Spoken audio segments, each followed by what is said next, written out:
Bonjour. Bien, pour expliquer comment fonctionne un mécanisme, on va vous demander de dessiner un schéma cinématique de ce mécanisme. Ben oui, mais pour dessiner ce fameux schéma cinématique, il faut que vous connaissiez les différentes liaisons mécaniques entre les composants de ce mécanisme. D'accord? Et pour connaître et dessiner les différentes liaisons mécaniques entre deux composants du mécanisme, il faut étudier les surfaces de contact entre les deux composants.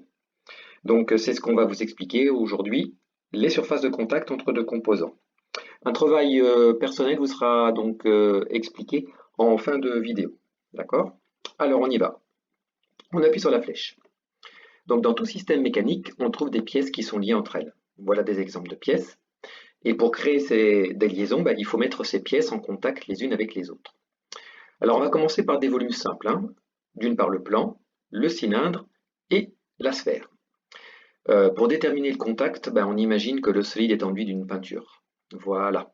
Alors on le met ensuite en contact avec l'autre solide, et puis après, on l'enlève et on regarde la trace qui a été laissée. On observe en fait trois types de contacts ou trois types de traces. Voilà le contact surfacique, voilà le contact linéique, et voilà le contact ponctuel. Le contact surfacique est présent lors d'un contact plan sur plan, lors d'un contact cylindre dans cylindre, ou lors d'un contact sphère dans sphère.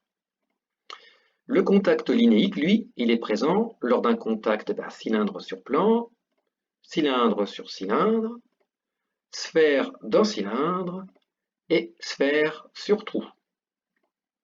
Donc on peut remarquer en linéique, en fait, deux familles, le linéique rectiligne et la famille linéique annulaire. Le contact ponctuel, lui, il est présent lors d'un contact sphère sur plan. Donc en conclusion, on a trois types de contacts, le surfacique, le linéique et enfin le ponctuel. Mais dans le linéique, on a deux familles, le linéique rectiligne et le linéique annulaire. Et voilà. Donc maintenant, cette vidéo est finie. Elle s'appelle S1141C1 vidéo sur les contacts.